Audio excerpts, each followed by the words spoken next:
City make it 7 in a row. Burnley are down. And Arsenal take it to Sunday.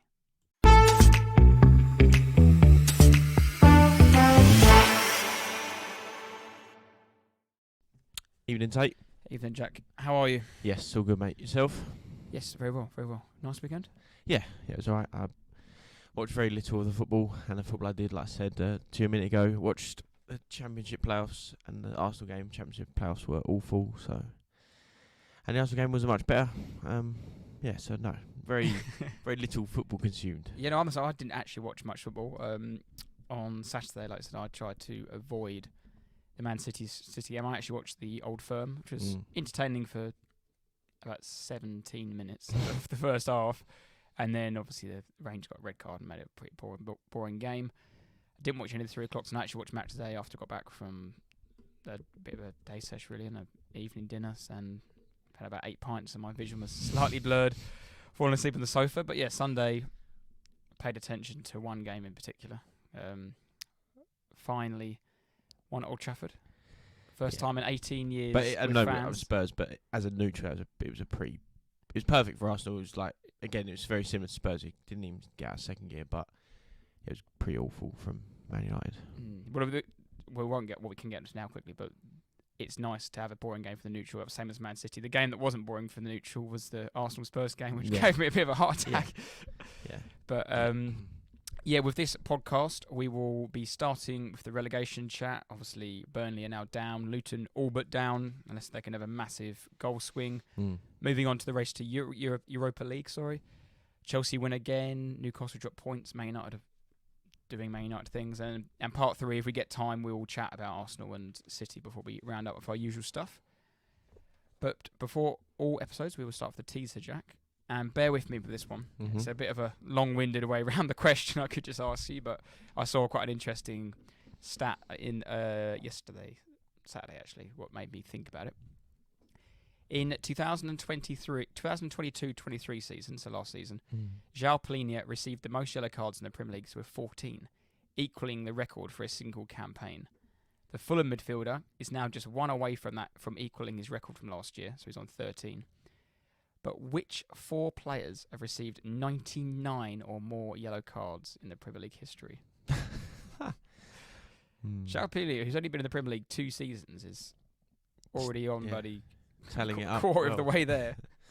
I think, I haven't really thought about him this season at all. Like, I don't know, maybe I've just not been taking notice of him. But come back to that.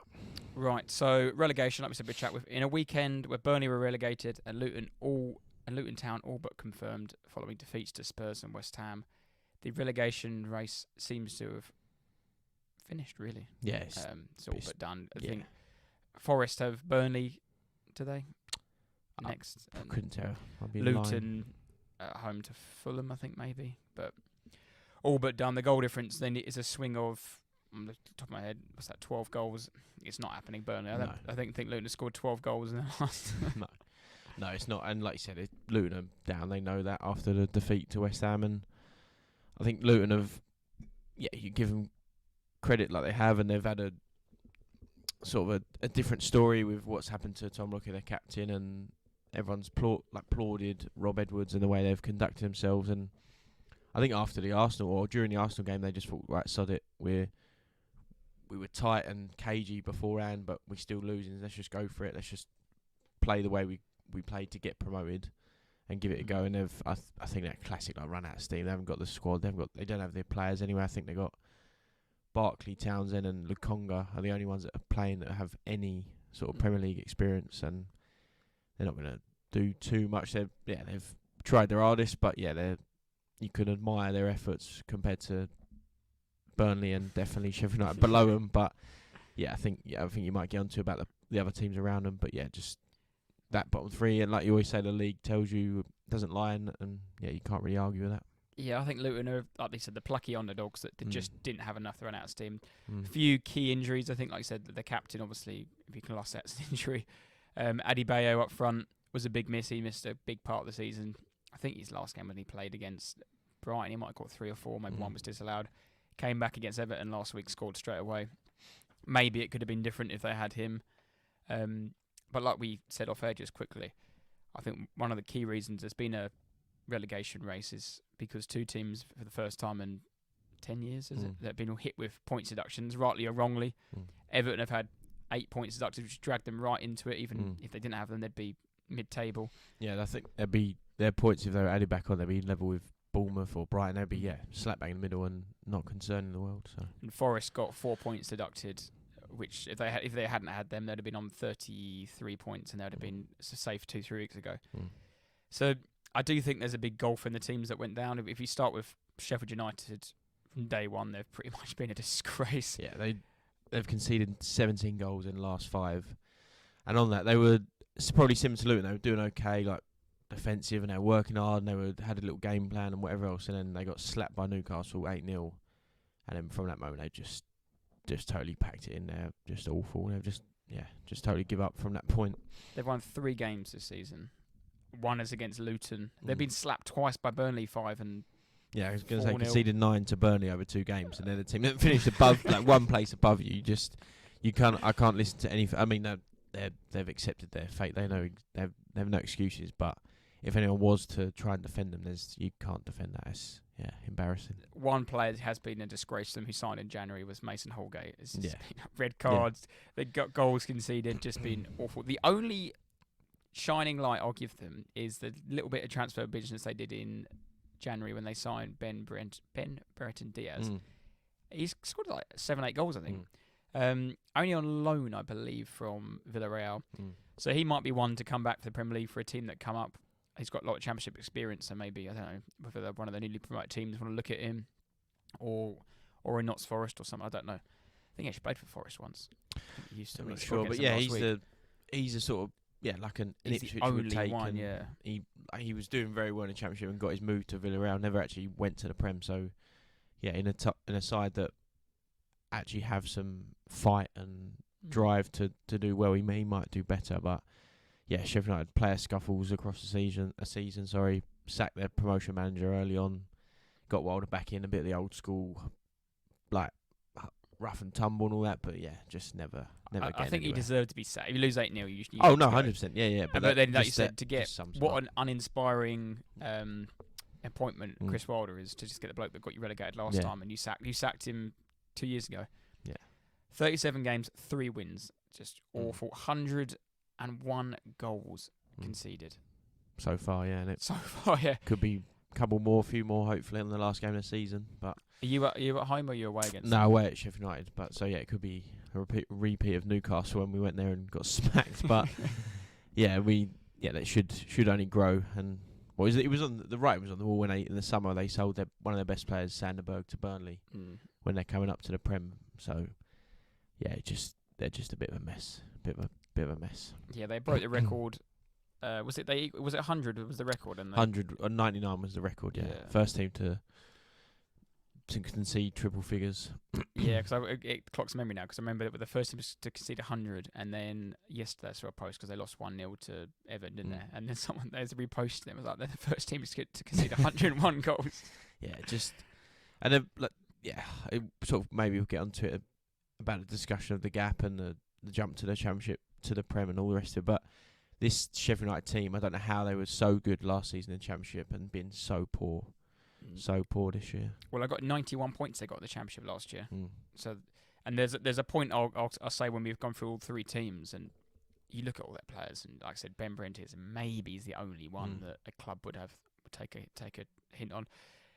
They stuck with League One Wes for far too long, and then the bloke they brought in was just as bad. And I think they've gone back to Wes. Yeah, same as what Burnley have done as well. And moving on to Burnley, they spent £90 million in the summer. Did they? Yeah, bloody hell. They bought James Trafford for £20 million from Man City, who'd only ever played League One for Bolton, replacing Mirik, their goalkeeper, who got goalkeeper of the year last year in the Championship. Didn't play a game until like 5-6 games for the end of the season, when eventually Trafford just kept making mistakes. He was like a little boy in goal. Like, he probably is a good goalkeeper because he under 21 England's won. He won the World Cup or the Euros? What was under 17s probably? Maybe? No, under 21s in the semi. He saved the penalty, didn't he, in the last minute? Euros, sorry, yeah. Yeah. It's obviously a good goalkeeper in there. Maybe the Premier League was a step too far. And if you're playing for a side that are struggling, yeah. I mean, Man City rub in their hands. They get £20 million for that would help kick off some of their some of their dodgy deals. Yeah. But courts. Luton didn't spend much money. Sheffield United didn't spend much money, but £90 million. They lost 2 key players. They lost Tellers who's actually at Leverkusen now, and they lost Mateson, is it? Who went to Chelsea, and then is obviously in the Champions League final now at Borussia Dortmund. Burnley, I think out of the 3, I have the least. I don't have the least sympathy. I just think they were just pathetic. I think I gave Vincent Kompany lose the week a few weeks ago. Maybe a hint of arrogance there from him, not being pragmatic enough to change things. And I get playing out from the back all the time. Yeah. But off the top of my head, and I haven't wrote this down, I'm not a Burnley fan or anything, but they gave the ball. They scored an awful own goal against Brighton, as given well. the ball. Booted the ball against what's his name? Goalkeeper. They did it enough times against you. Yeah. And it was highlighted on the match today, and it's been highlighted on TV for a few weeks. But like you just said, if you're all right, you have your style and that's how you want to play and all the rest of it. But if you can see your players are clearly not good enough for doing it, you're under pressure, you're struggling inside. It's not just I'll just boot it long, but just have a bit of nous. Yeah, exactly. Have something about you and just go right. Maybe let's not try this, but if this is not on, then we try this. And they just haven't. And again, everyone's like, stick to your ways, and that's the way you play. But yeah, it's just poor. You're changing your goalies. You're struggling. You're conceding lots of goals, and yeah, they've just been very, very poor. Them and Sheffield United, just a poor excuse really this season. I mean, it was a team that got 101 points last year in the Championship. Come up, get 24 points, and a lot of them points actually have been in the last few games, where we all thought they were like dead and buried with Sheffield United, but they've sort of creeped up on Luton. 24 points is really not great, but it was respectable more than it was 2-3 weeks ago. They just, like you said, they haven't signed any Premier League quality in that. No. They haven't got anyone that's got a bit of, repeat the word, nous again. They're the same Championship team. What might lead them in good stead for next season, when they go back down, they might go back up again. But I think Vincent Kompany's stock has fallen massively. I remember. I think they've been given an easy ride, and because everyone before season was, I predicted like 15, 14 or something, but most people are mid-table, they'll be fine, blah, blah, and yeah, I just think it's not pushing Wilder down, but they've not been given the stick that, Sheffield United have almost been forgotten about, but I think because it's Kompany and he probably has plenty of friends within the media, his playing career was incredible for Man City, arguably people having the conversation of one of the best, and i.e. Micah Richards and all the rest of them, they don't want to have a go at their mate, but maybe he's just and again, the circumstances, the team he's in, and Burnley, blah, blah, but maybe he's just not quite the manager everyone assumes he should be. So because you go back 12 months when they just got promoted, 101 points. Conte had gone. Who was that other Italian you had for Paratici? No, not Paratici. What's his assistant? Oh God, yeah. Stellini lasted like 2-3 games. You didn't have a manager going into the season. It was like Vincent Kompany was. There was talk about the documentary came out, and he had fantastic PR at the time. You think Ange packs up and quits tomorrow? He's not on that list. He's way down on that list, isn't he? And that's the sort of season he's had. Like he hasn't shown that he can change things when they're not working. And like you said, I get you want to stick to your principles, but also if you see your team get battered, and the teams above them aren't great. They could have caught Forest if they had changed it around a little bit, or gone in January transfer window and thought, right, can we get a? I'm looking at him now, but I think we actually mentioned Eric Dyer at the time. Yeah, obviously he didn't want to go there. He's gone to Bayern, but that sort of player that wasn't playing in the wasn't playing in the Premier League. Even like a Connor Cody, they could have got in the summer when he went to Leicester. That's been a good acquisition for them. Or one of the teams that got relegated with Southampton, one of their old centre halves, or I don't know. There's players out there that could have, And I think I've said before, like, I'm against doing that because you get the same sort. I just remember Roger Johnson for years was just recycled between teams, but Luton have tried it, and okay, they're going to get relegated, but you do need every now and then just the odd player, and Luton have tried it with even Tim Krul was part of the squad, and he's not a brilliant goalkeeper anymore, but he's done lots of things in his career. He's got lots of experience, and Burnley and Sheffield United have just avoided that at all costs, and it's poor. Like we said, Vince Kompany with Burnley, they've won 5 games this season, 2 of those against Sheffield United. So he just everyone again. It goes on about his playing career, and he's probably, like I said, he's got a lot of support, but at the end of the day, he's manager of Burnley. They're relegated and they've won 5 games with 1 game to play. So yeah, it's been poor. And talking about a manager that has been getting lots of praise for his performances in the media and his pluckiness, and also his dashingly good looking. Yeah, good looking bloke. Rob Edwards. I think everyone had them 20th. Yeah. Beginning of the season, they're going straight back down. Now, it has been proven they will go straight back down. They have just run out of steam, like we have said previously, but it's a shame because I think teams above them, Forest, they think Forest a bit of a. I think they don't know. They've. But then Forest have that. I know. Have had the points deduction. They've had the points, but they've also got that.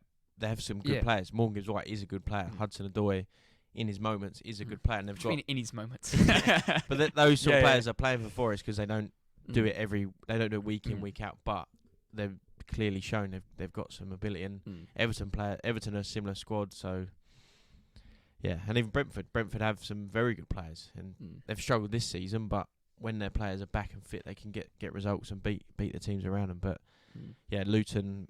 Rob Edwards' third season as a manager. He's been relegated, promoted, and won the league as a manager. So he's doing pretty well, and he's had a bit of a roller coaster ride. And like I said, he's dealt with a lot with Luton, and it's Luton, and they shouldn't be anywhere near the Premier League. So yeah, everyone's saying it's that little old Luton, but yeah, it is. They just give it their best, but yeah, just Luton really mucked up in crucial moments. I'm thinking way back a couple of weeks ago, well, probably a couple of months ago now, 3-0 up away at Bournemouth, half time. Wow. Like a game in hand. That's a game in hand that was replayed because of the Tom Lockyer incident. You win that. That is a massive result. You lose that. How have they lost that 4-3? At home to Sheffield United, lose 3-1. Awful. And at home to Brentford a couple of weeks ago, 5-1 was it? They're 3 teams that were in and amongst you at the time, and that were crucial points you need to take away. Even going back to the Arsenal, when they played Arsenal, they're the only team to have scored more than 2 goals against them. I think it might be all season, but definitely away from home. No, I think City have beat them 5-1. No, against us. They're the only teams that have scored goals against us. Oh, right. 96th minute winner we scored against them. They had a 89th minute equaliser, I think, against Liverpool. That's what I know it's hard against the big teams and but when they played against you, I remember the opening goal they missed, and you could just Chelsea. You could have just nicked a point here or there. That I know it's very hard to say that and easy to say that because but yeah, it sounds ridiculous. But against Man City when it was close, and United and Chelsea games, Arsenal, Spurs, all the top sides, Liverpool, you could just nicked 2 points out of those 5-6 games. You never know what could have happened, and even I know it's harsh to say, but even those little points were just. They weren't obviously good enough to stay in the league, and yeah, they never seemed to have that. Like they couldn't hang in there just enough. They seemed to lose. It wasn't like we get a draw. I think the Liverpool one was the only one they nicked a point out of. But every other game that was close, they lost. And that little small margins was the difference between them probably staying up the league or going down. But a bit like Burnley, I think where they haven't spent lots of money, they should get the parachute payments, and they should be in a good position next season to put a fight to go back up again. Maybe I think they're probably out of the 3 teams that will lose a couple of players. Yeah, I think so. I think Doherty, the left back that can play right back, seems a pretty good player for this level, and that sort of lower league that can play left back, right back. I wouldn't be surprised something like Dyche got him. They need a new right back. They need an English left back. Well, I think he's left footed, but he plays both sides. I think. Yeah. Yeah, he's good at set pieces. Yeah, he's good at set pieces, like perfect for them. But I think Barkley stays to Luton, like loyal to them. But I think he could easily get a move if he wanted one. Yeah, there's a few, but I think we'll get onto it. But it's that sort of premise that yes, all sides that now get promoted, the gap is huge, and that has developed over the last few seasons, but even more so this season. And it's probably one of the hardest things to do: stay in the Prem and compete in the Premier League, but the gap in the money, the gap in the players, the quality of players, the wages that people are able to afford, and every season your club is out of the league, that gap only increases. And I hope that next season that doesn't happen not that it doesn't happen, but yeah, you don't want to become that league where it's like 3 get promoted, 3 go down again, 3 just keeps flip flopping. But yeah, I don't know, is it too big at the minute? I think this season more so than ever, everyone's seen that. Well, it's really interesting because I actually came here listening to a podcast. I'm actually going to steal this bit of this snippet of information they said on it. Last season, all 3 that went up all stayed up, and over the last 10 years, the 30 teams that have gone up, 15 of them have been relegated straight back down that season. So it's about 50%. Well, it's 50%. But like I said, it just seems this year that these 3 teams that have come up are just been nowhere really near the level. And the only reason that level's been intact is because of the points deductions. And I think Leicester might be able to hold their own. They've got a Premier League. They've got a low Premier League squad there, but they've got money there. Ipswich would be. I think Ipswich is sort of in the Luton Town mould. I think possibly, yeah. But think about it now that I want them to stay up, and I'd love them to stay up. But I do think they'll be the Luton Town of everyone does their predictions. Yeah, they're going to be. In the bottom 3. I think Ipswich squad. If you look at their player for player, they're like a Championship League One squad, and that is fact. You can't argue that, and they've done absolutely incredible to what they've been doing. But listening to you talk then and thinking, I was like, well, Kieran McKenna is supposedly a very good manager, and it appears to be a very good manager. He might be the difference, and with Leicester, like you said, they've got some Premier League, quote unquote, Premier League players, and who knows, their manager was from Man City, could be another reason why they stay up. And this year, maybe the 3 managers at Sheffield United was a bit of a basket case, but Company and all the plaudits that Edwards has been given, that maybe they're just not quite good enough. That could also that is a massive reason why. I also think this season maybe the worser teams in the Premier League have improved. Looking back to last year, Everton stayed up on the final day with a Decore goal against Bournemouth. Bournemouth were last year's. You need a win. Bring Bournemouth, basically. You need a 2-0 win. Bournemouth at home. It was. And that was our running joke on the podcast last year. When West Ham went through an awful run, 1 win in 7. Who did they get that against? Bournemouth. It was just that was the team. But they've become improved, and they've been the 6th best team since November apparently. Dyche has obviously had a full year to work with them and got them into a far better position than the league they are. I know that goes on about the points. They are just a mid-table side now. Everton, they're solid, and they'll probably build on from that. But even Palace got the new manager bounce. Who knows? But the last run of games or so, I think they're 6th or 5th in the league according to the last 10 or whatever it might be. So West Ham weren't in any danger this season about going down. They were flirting relegation all season last year. Forest were the ones that probably stayed at par, stayed down there. Wolves have improved because I tipped them to go down. Fulham have just maintained a mid-table level. Yeah. Brentford have dropped, but that's I think because Tony was out for 6 months, and I'm trying to think who else was down there. Like, it's probably looking at the team now, looking at the other tables now. I just think that level, the Premier League level, has increased as well as the Championship level. The gap is just and even Forest, it's another. They've struggled, yes, and they're the closest to it, but again, because of the points, they've won 8 games themselves. They're another season in the Prem, and they've shown they are good enough to stay in the league. And even like talking about the money and the rest of it, like you said, Burnley have spent £90 million and finished 19th. But one of those players was Sheffield United's best player from last season, and they finished 1 place above them. So, the money is a massive issue, and I don't think it's ever going to be fair. Quite simply, you can't make it. Everyone is equal and everyone gets the same. It just wouldn't work that way. But yeah, it's definitely a conversation to be had.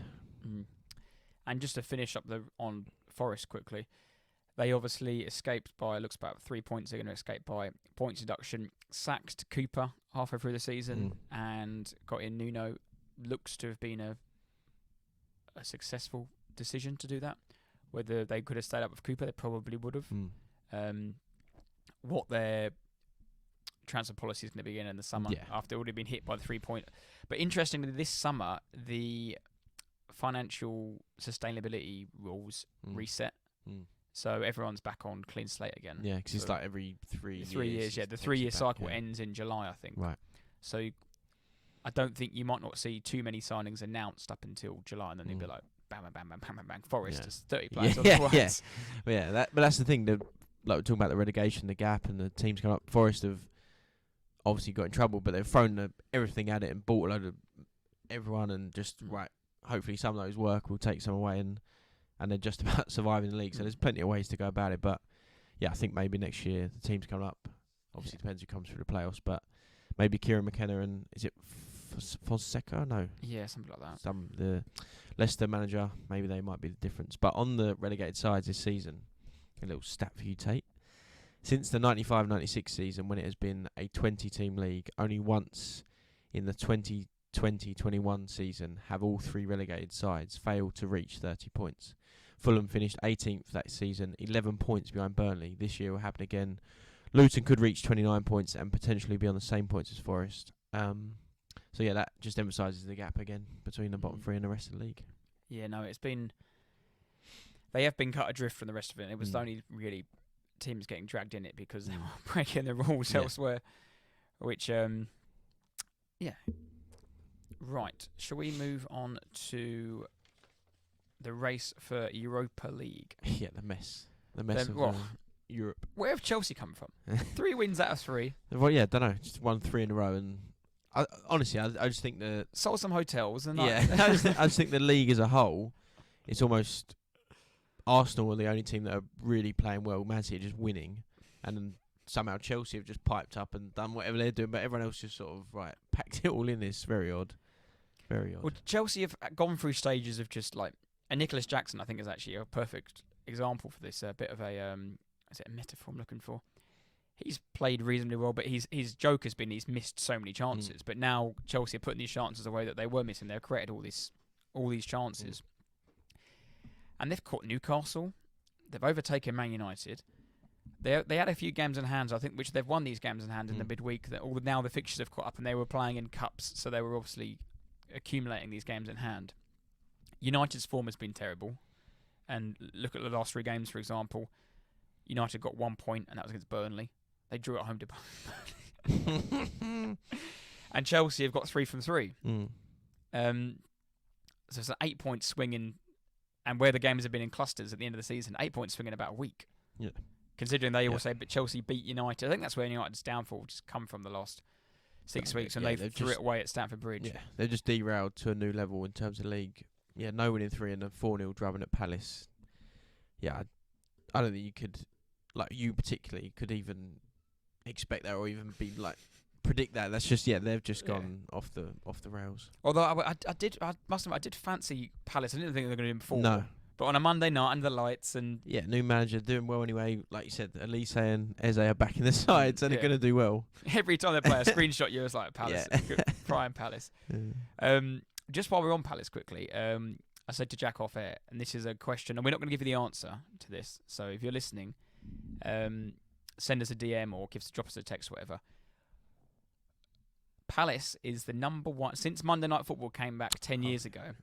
Selhurst Park is the number 1 selected stadium that Sky have picked for the Monday at 8 o'clock kickoff. But which stadium is number 2 on the list?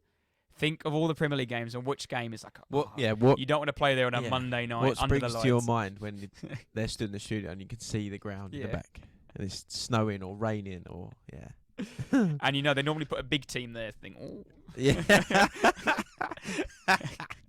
you never know on a Monday. That's Saturday 3 o'clock. Nah, they win. Yeah. They're typical Bolton Wanderers.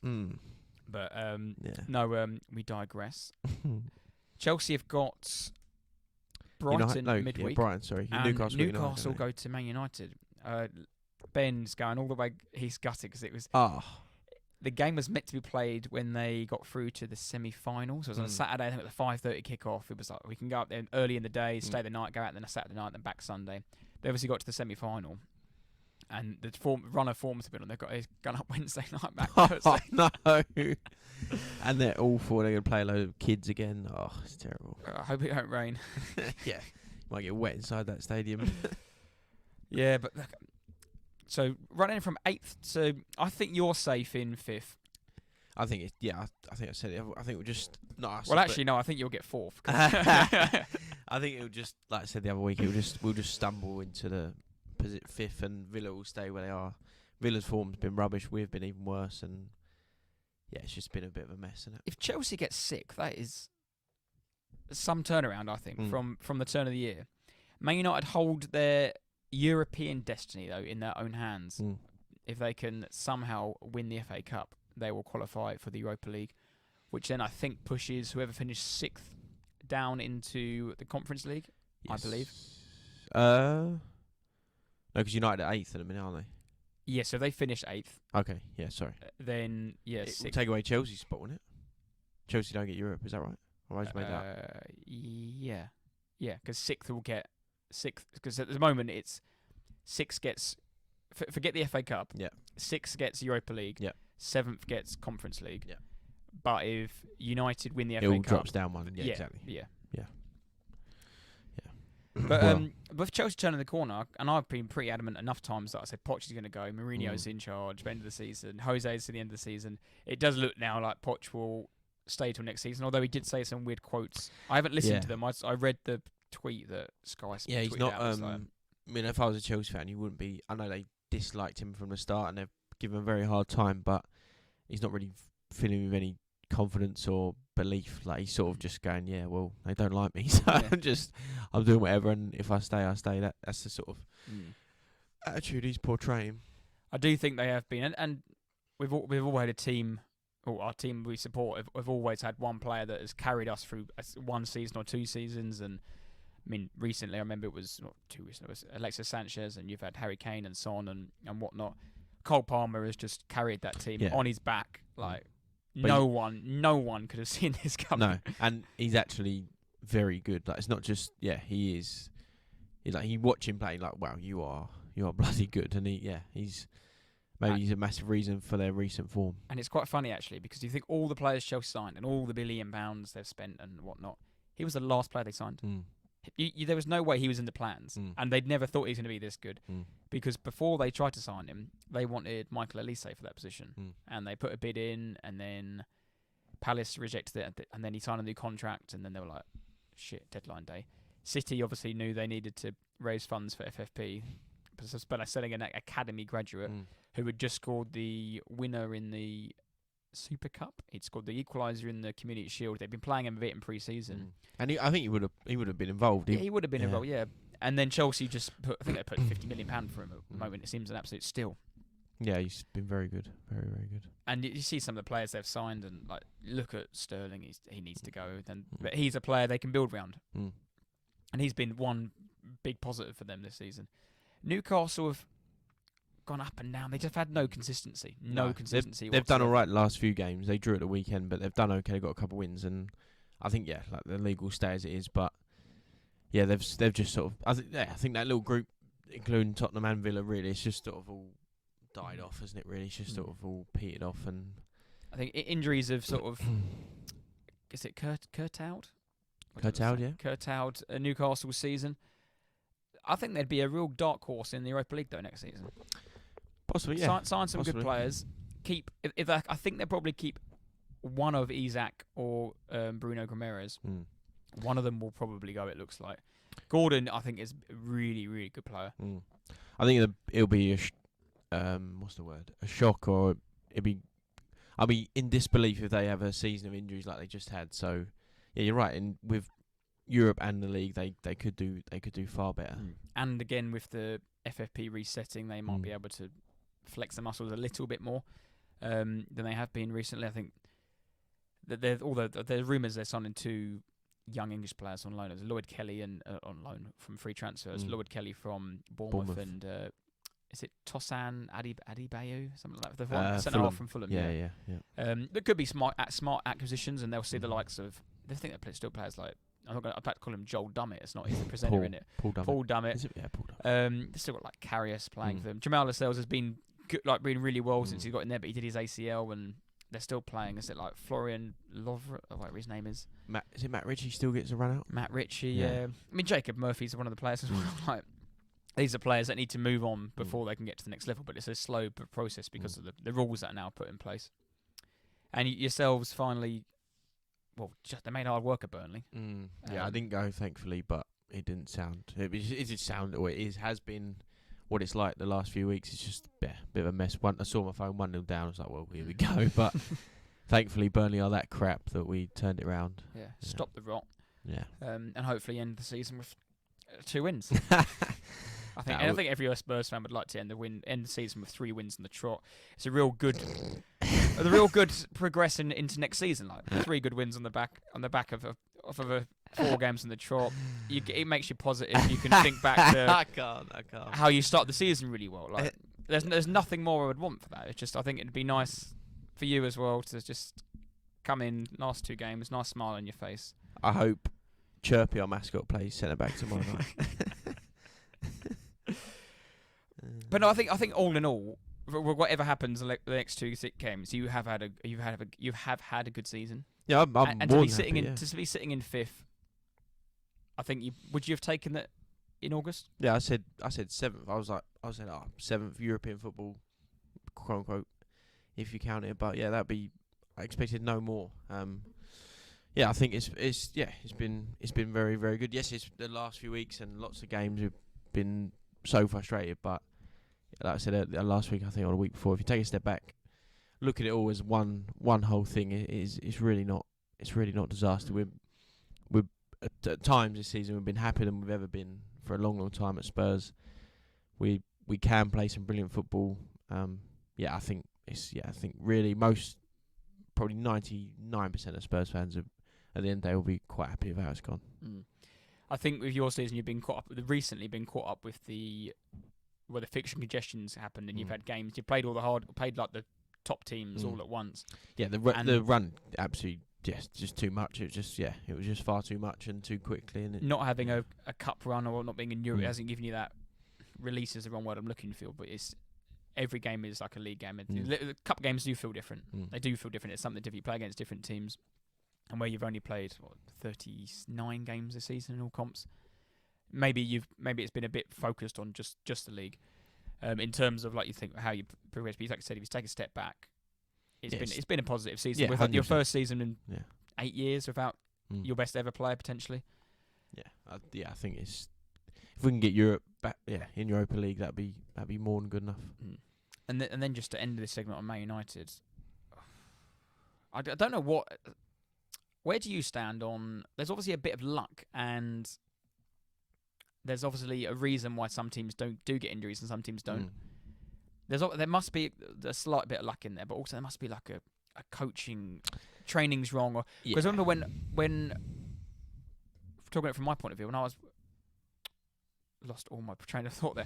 When Arsene Wenger had all these small little players, Ramsey, Wilshere, Rosicky, Kieran Gibbs, because they'd break down all the time. Even when we had Van Persie, and they'd always break down. And it was like, God's sake, like what a team we'd have if they were all fit, but they never were.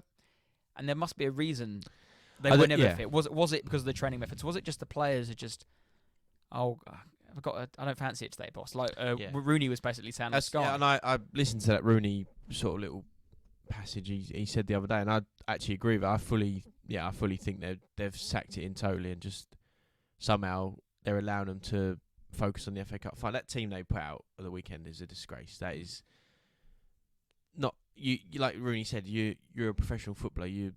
I'm sure every week there's players you listen to ex-pros and they say all the time, "Oh yeah, I had a little knock, I had this, I had that," but for whatever reason, Man United have got away with it and allowed to put that team up out as disgrace. They had 4 centre fielders, Johnny Evans, who's looking for the youth team bust because he's got an under-18 match he wants to coach. Like he still can't figure out why the hell he's even playing football. Honestly, I think they signed him. Although they brought him back to get him fit, and I think they probably signed him thinking he'll be like a Tom Huddleston sort of player. 100%, yeah. And he's played so many games. And fair play to him. He's obviously he is the total opposite to all the rest of them. He's a clear, true professional, and he's doing what he can for the club and all the rest of it. But yeah, there's no way. Like Fernandes, Rashford, Shaw has been in and out of injury. Don't know. That's what I'm saying. Basically, the FA Cup final, they'll all be playing 100%. They won't have the team. A squad, a bench full of kids, 4 centre fielders, 2 fullbacks who are both right backs, Casemiro centre back. Like, it just won't be that case. It'll be their best team possible. And yeah, I think, like you said, it does happen. There's certain players that are injury prone, that have injuries all the time, and you get a few weeks. Like Diaby for Arsenal is a prime example. Brilliant player, but you might get 3 or 4 weeks and he's out for 4 weeks. You know how it goes. But there's different techniques. If it's a new manager with a new new style and new training methods, that probably affects them as well. And it's obviously down to luck. But yeah, I think United's case at the minute, definitely after the weekend, is just like, right, bin the league off. Let's worry about the FA Cup final, and like which they're going to get smashed in anyway. I hope so. But like it's the same cliche when they say, "Oh, it's easier running forward than it is back." It's also easier playing for a team that wins and is playing well. Yeah, because that team, I think Ten Hag doesn't have a clue what he's doing there. No. The team play. The only player that really ever comes out of most games for a bit of credit, I think, is Garnacho, and who I'm actually really quite impressed with this season is Gallagher. I think he looks like a player who cares. He runs hard and he puts an effort. Yeah. And it sounds pathetic, but I remember 3-4 years ago, we had a team that just didn't run. I know that's the one thing you want from your team is just put effort in, and that raises the bar. And that sounds so basic, but if you run harder, then it's just such a easy thing. What easy way to close the gap on better teams? Yeah, put effort in. And you're right in that if United were win every game and all these players would be dying to play, really, no, don't worry, boss. My knee's all right, my foot, ankle's fine, I'm okay to play. But yeah, you think Rashford had no niggles all of last season? He was banging in goals. Yeah, of course. Just wants to keep going. 100%. These players get kicked every week, and they're training. They get kicked in training. They twist and turn, and all hamstrings are tight, and things happen. But no. Yeah. Yesterday was a disgraceful team they put out, and they did well. But I knew they'd make it tough. Arsenal don't particularly normally play well at Old Trafford. But when I saw, because I was sort of adamant that surely after they put that performance in against Palace, one or two senior players have got to come back. Yeah, Rashford or Bruno, surely. And that's got to come back for that. I know it feels like it's always you, but it always felt like years ago that when we'd play United, they'd have just got a bad result. They might have just got beat by Arsenal or drew with a Chelsea or drew with a Liverpool away last minute, and they come to our ground and Rooney plays, Giggs plays, Becker, they're all out, everyone's just charging out, and they smash us 8-0 or something. That's what it felt like. And I thought, similar to you, that they just got smashed. Old Trafford at home against Arsenal, huge game. They're going to come out all fine. And they did, but their quality of player was nowhere near the level. Yeah, and that was summed up in the goal, basically. I think, obviously, Casemiro came in for, rightly, a lot of stick on Monday. And also, I get it. He's not a centre half, but you're a professional footballer. On a Sunday, if your centre back did that, they'd be going mental at your centre back. Get up, you fat swat. Casemiro because when the ball came over from Ben White and Havertz onto it, and Neville was like, when he did his little thing, and because I thought surely he looks miles off, but Casemiro. For those, he looked like he was goal hanging. When you're on a playground and some kid just stand by the goal, that's what Havertz did, because there's an idiot in a Man United top just trotting up and just trotting over to him. And I don't think we played particularly well. We defended well because we've got good defenders, but it was one of our more shaky games. I actually think since Partey's come back in the team, we haven't been as secure. We maybe passed the ball a bit quicker, but I thought he was wearing his buddy's slippers yesterday. Yeah, I think the Arsenal great, but then I also think that if you hadn't scored then, you might have won the game in another aspect and different. Yeah, I think they got the goal and they were like, well, we can keep them at arm's length. We're good enough to. Gabriel Saliba, Ben White, and Tomiyasu were good enough just to hold him. And again, David Red didn't make a save. No, he just kept save of note. He just kept coming for crosses, and because United's only threat was Garnacho, they just give the ball to him carry the ball and see what he can do. And Diallo played well for probably half an hour, about 45 minutes until he got injured, and then they brought on 3 subs at once, and was like Anthony went left back, and it just all went. Yeah, they were a strange club, but they're also, I think my mate at work told me today, they're the most expensively assembled squad in ever. Really? And that's what you get to. Yeah. But even like your mate, buddy Mason Mount, what was the performance he put in? He did the old Ronaldinho tongue he's terrible. He's so cringy. And then puts in a 70-minute cameo at Selhurst Park. Mate, Bristol Palace wouldn't even want to get you. No. That's their main thing, I think, moving forward next season for Man United, is just recruitment. Yeah. Sort it out. I really hope they don't, and I hope they carry on like they are, because it's. Yeah, and I do think Ten Hag is just unbearable. I just think when he comes out and talks and all this, and if you're a player, you're like, oh mate, just shut up. can't stand you. Yeah, some of the things he said the whole season, just He doesn't take accountability for his actions. Like, not his but the team. Like, why didn't they put effort? He always says, they didn't put enough effort. If I'm a player sitting there thinking, he just throws us under the bus the whole time. I don't know if you've seen the memes and the jokes that he's brought up. The offside Garnacho goal against Arsenal in September about 9 times this season. He was like, that was when our season took a turn for the worst. Like, the goal was onside, the lines weren't straight. No, it's just no, they're a mess. They're a mess. Yeah, I think they're going to stay in 8th. Newcastle, it's at Old Trafford though, so you never know. But I do think, like you said, I think that's done for Ten Hag now, and hopefully they bring in Southgate. Somehow I think that would be worse. Of course it will be worse. Sure, I don't know. I'm not sure. I'm sure if he talks in that voice, probably the Glazers' fault. But there we go. Well, that's part of the song, isn't it? Well, Old Trafford is falling down. Look at the disgrace. Like, what is going on? Like, I get there was a bit of rain, but that is like unacceptable. And there was a great joke I saw. Have you seen the what's his name? Sajuma has been saying that he's going to change the culture of the whole club, and working from home culture is now done, bringing them all back. And then someone put, I hope the roof in the office is fixed. Yeah. But apparently there was a video that was leaking in the Arsenal dressing room as well. Oh, really? Yeah. I don't know where you'd start, would you? But right, should we touch on the title race, or should we leave that till next week and move on to what we're on? 45 minutes. I don't mind. Everyone knows the current situation, and tomorrow night. You going? No. How can I go? I can't. Oh, I was going to say, you're going to wear the same t-shirt you're wearing today. A nice, lightly coloured blue. It's a terrible situation for us to be in. I'll take your ticket. I'll put a Spurs shirt on. No, I'd rather not be there and just let it happen. Yeah, but to dare is to do. Why don't you dare to win? No, I don't want to be there. I want Tottenham to win, but for obvious reasons, we can't win tomorrow. We'll see. For some reason, I've got like a Nathan Ake goal in my head. I've been texting my mate Griff, who's also on the show a little while back, and I've had 2 really vivid dreams recently. Ben White scored a goal, and it was against Chelsea, and then about a week ago, I think it was, that Fulham were 1-1, but Julian Alvarez scored like a 97th minute penalty against Fulham. Yeah, and he wasn't the winner, but he did score a penalty against Fulham. Yeah. So.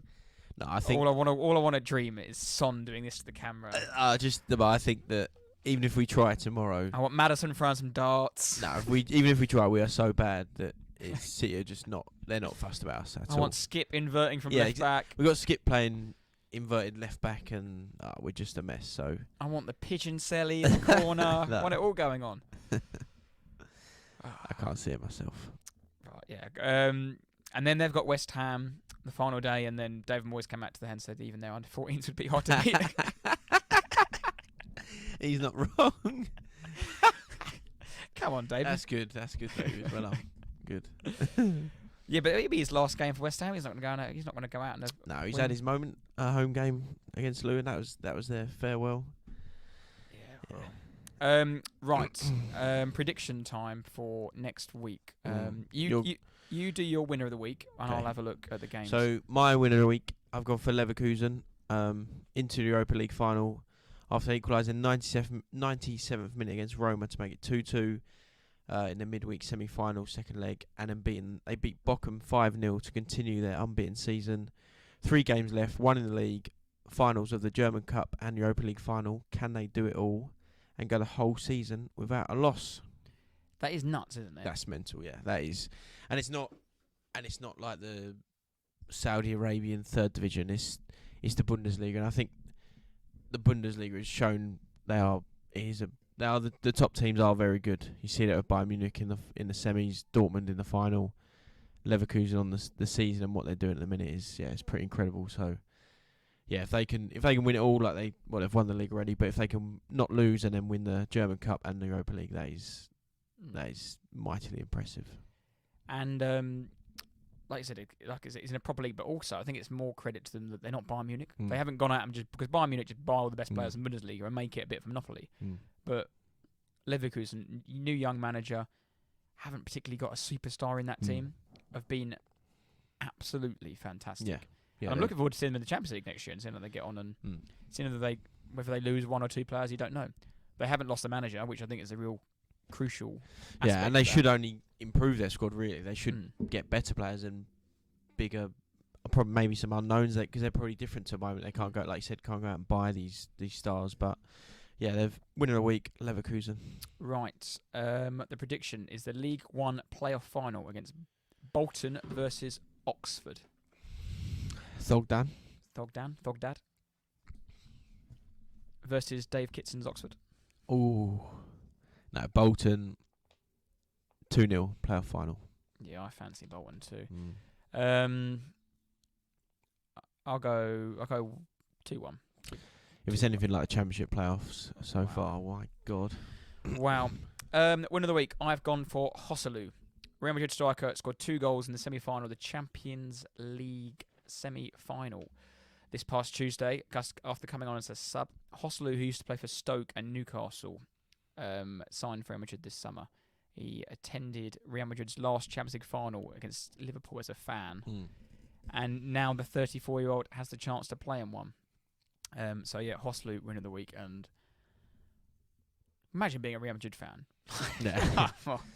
Yeah, well, after that, I have to say the horrific decision in the Bayern Munich game is, you can see why there's a conspiracy and all the rest of it around it. But yeah, as a Joselu, that I'm sure it's incredible. Real Madrid always get the decisions. It's just part and parcel of being the biggest club in the world. Yeah, they get all the decisions. They always have done. They always will do. You watch the other ones they did years before VAR, and some of the penalties they've been given that Ronaldo's tucked away, and it's just part of the mystique of going is just impossible. Yeah, you will not survive.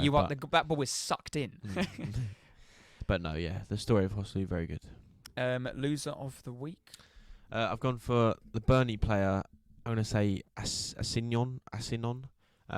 He kicked his own leg against Tottenham at the weekend late on and went down for a penalty. He was rolling about, pretending he was in all sorts of pain in front of the Burnley end. It was towards the end of the game. They need everything and anyone to do anything to try and keep any hope alive. But nothing was being done. He was just being ignored. I think the ref might have said play on, whatever. But Dara O'Shea, the centre-back, ran over to him to grab him, and they had he had some words for him. They had a bit of a tiff, but if you're a Burnley fan and one of your players is rolling around crying and screaming, it just sums them up. It just sums them up. Good. And with that, was it the captain or O'Shea? Yeah, to O'Shea, drag him I up, think and he was like, he knew he wasn't hurt. He just looked embarrassed. Yeah, it was awful, terrible. And it sums them up, and if that's within your squad, you're on the back foot already. My loser of the week is John Lundstrom. Own goal and a red card and a mad 6-7 minutes in the Old Firm just before half time. Awful own goal. Have you seen it? No, I didn't. Ball gets cut. He's just don't know what he tried to do. He was taking a touch, but he just passed it into his own goal, made it 2-0, and just shocking. And then 5 minutes later, they just got into the game, just got back into the game as well, make it 2-1, and the ball comes flying across, and he slides in. Awful tackle. Ref books him, and then VAR said, "Look at the screen, mate. He's taken his ankle off his foot." And sent him off, and then that was all she wrote really for Rangers, and they're 7 points adrift now with a couple of games left, and Celtic will go on to win 12 of the last 13 titles, I think, or 13 of the last 14, something like that. So, lose the week, John Lundstrom. Right, to end, which 4 players in Premier League history have received 99 or more yellow cards? 99 or more? Yeah. And there's only 4? Only 4 players, yeah. James Milner? No, not Gentle James. James Milner's not in there? I've got no chance then. He's a nice little player. James Milner? God. Think of that sort of, one of them is that sort of player. Gareth Barry has to be. Yeah. Okay. He's number 1. Okay. 123. Yeah.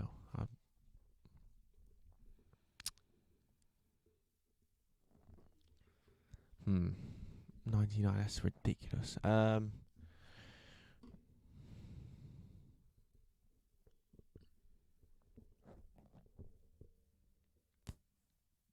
Robbie Savage? He is 98. Oh. He is. Or he's this next one on the list. I've only got the top 5, but he's the next one. I remember that. I remember that from yesterday when I got it out.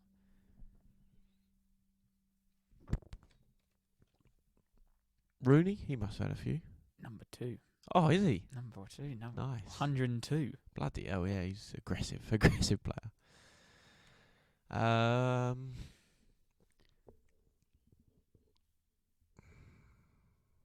Carragher? Nope. No. Is he even? No. He wasn't on my top 10, I don't think.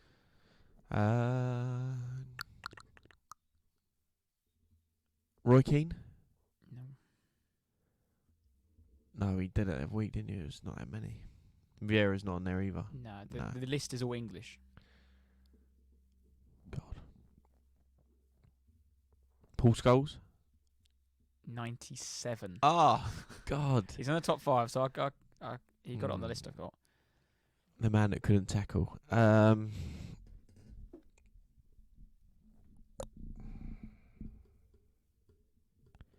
Terry? No.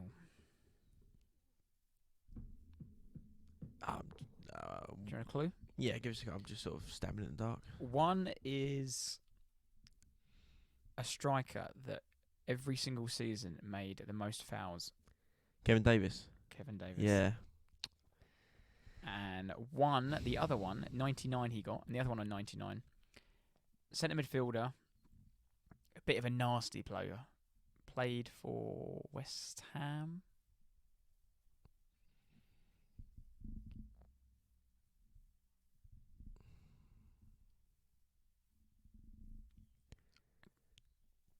Did he play for anyone else? Yeah. I was about to give you his career path. Is that Hayden Mullins? No. Newcastle. Newcastle. Oh, Nicky Butt. What was it? Nicky Butt. Kevin Nolan. No. I think he might play for Charlton at some stage. That might have. I'll have to proof check that. But Newcastle, West Ham. Centre midfielder. Or midfielder. Centre midfielder. Think of him in a Newcastle shirt. I'm trying, yeah. Doing something very bad. Oh, Lee Bowyer. Yeah. Yeah. Yeah. Was he at Charlton? I've got no signal. Was he at I'm Charlton? not sure. Was he a manager at Charlton? Possibly manager. I think he played for Birmingham, didn't he? Yeah, he was in the Birmingham team that beat us in the bloody Carabao Cup final. Yeah. No, I like it. Oh, yeah. But Bowyer 99 as well. Bloody I think hell. Lee Catmull was in the high 80s. And I do think of it, yeah. But no, that brings an end to episode 96. 96. Still here. Still here. Well, what could happen this time next week? Wow. Oh, when the Spurs go marching in. I think tomorrow they win. Want to be in that number. No, it's... I can't say. It's Nice one, Sonny. Nice one. I've been learning all the songs, mate. No, it'll be an interesting last few days, and let's see what happens. I don't really know how to I don't want to say nothing. I don't want to just leave it. Just wake me up Monday morning. Wake me up. I don't even know I'm going to watch the game tomorrow. I don't know. Have you got a spare shirt I can put on? Nah, I think I've got one for myself, but I don't wear that. So no, we'll see you next week. Because I'm not saying anything. Well, hopefully this is actually recorded because we had some slight issue. You would think after 96 episodes we'd know how to bloody do this thing. But we realised we could play it out whilst the USB was still in. We were like, that's weird. Yeah, I think it's fine. So we'll see you next week and stay loyal. Stay loyal. Come on, you Spurs.